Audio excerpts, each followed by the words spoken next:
শীতকালে বাঁধাকপির এই ভর্তাটা খেতে কিন্তু অনেক বেশি মজা লাগে। কারণ এটা একদম ভিন্ন স্বাদের হয়। আমার বাসার সবাই তো এই বাঁধাকপির ভর্তা খেয়ে আজকে অনেক বেশি প্রশংসা করেছে। এই ভর্তাটা বানানোও কিন্তু অনেক বেশি সহজ। তো ১ম এ একটা কড়াইয়ের মধ্যে আমি দিয়ে দিচ্ছি পরিমাণ মতো সয়াবিন তেল। গরম তেলের মধ্যে কিছু শুকনা মরিচ মুচমুচে করে ভেজে নিতে হবে। বাঁধাকপির এই ভর্তাটা কিন্তু শুকনা মরিচেই করলে বেশি মজা লাগবে।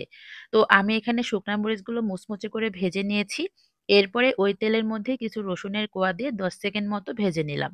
এরপরে দিয়ে দিচ্ছি ২ থেকে ৩ টা কাঁচামরিচ ফালি। আর কাঁচামরিচ একটু এভাবে ফালি করেই দিতে হবে, তাহলে ফ্লেভারটা খুব সুন্দর আসবে। কাঁচামরিচ আর রসুন আমি হালকা করে ভেজে উঠিয়ে নিলাম।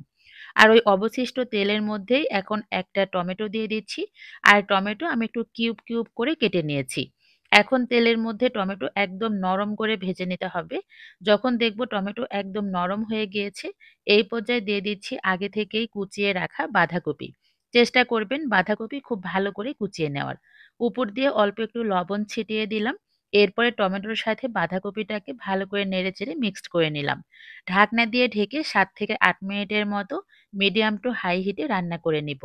বাঁধাকপির এই ভর্তাটা বানানোর জন্য বাঁধাকপি কিন্তু ৮০ থেকে ৯০% কুক করে নিতে হবে। ওভার কুক হয়ে গেলে কিন্তু এই ভর্তাটা খেতে একদম ভালো লাগবে না। তো আমার বাঁধাকপিটা কিন্তু ভালো করে সেদ্ধ করে একটু ভাজা করে নিয়েছি। এরপরে ঠান্ডা হয়ে গেলে চলে আসছি ভর্তা বানানোর জন্য। ১ম এ একটা বাটির মধ্যে আমি ভেজে রাখা শুকনা মরিচ, কাঁচা মরিচ আর সাথে রসুনের কোয়া নিয়ে নিলাম। আর স্বাদমতো লবণ দিয়ে এখন সবকিছু একসাথে মিক্সড করে নিচ্ছি। সবকিছু একসাথে মিক্সড করা হয়ে গেলে এখন এর মধ্যে দিয়ে দিব পেঁয়াজ কুচি। পেঁয়াজ কুচিটা একটু বেশি করে দিবেন, তাহলে ভর্তাটা খেতে বেশি ভালো লাগবে। এখন সবকিছু ভালো করে মাখিয়ে নিচ্ছি।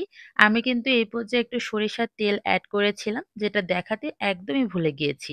তো সবকিছু একসাথে ভালো করে মাখিয়ে নিয়ে ওই যে বাঁধাকপি যে সেদ্ধ করে ভেজে রাখলাম, এইটা এখন এর মধ্যে দিয়ে দিলাম।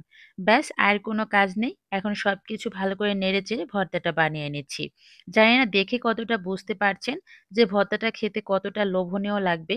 তবে একবার বানালেই বুঝতে পারবেন যে বাঁধাকপি ভর্তা এইভাবে বানালে খেতে কতটা বেশি মজার হয়। শীতকালে বাঁধাকপি দিয়ে একবার হলেও এই ভর্তার রেসিপিটি ট্রাই করবেন। তো আমার আজকের ভিডিওটি আপনার কাছে কেমন লাগলো একটা কমেন্টস করে কিন্তু জানাতে ভুলবেন না। আজকে চলে যাই। আল্লাহ হাফেজ।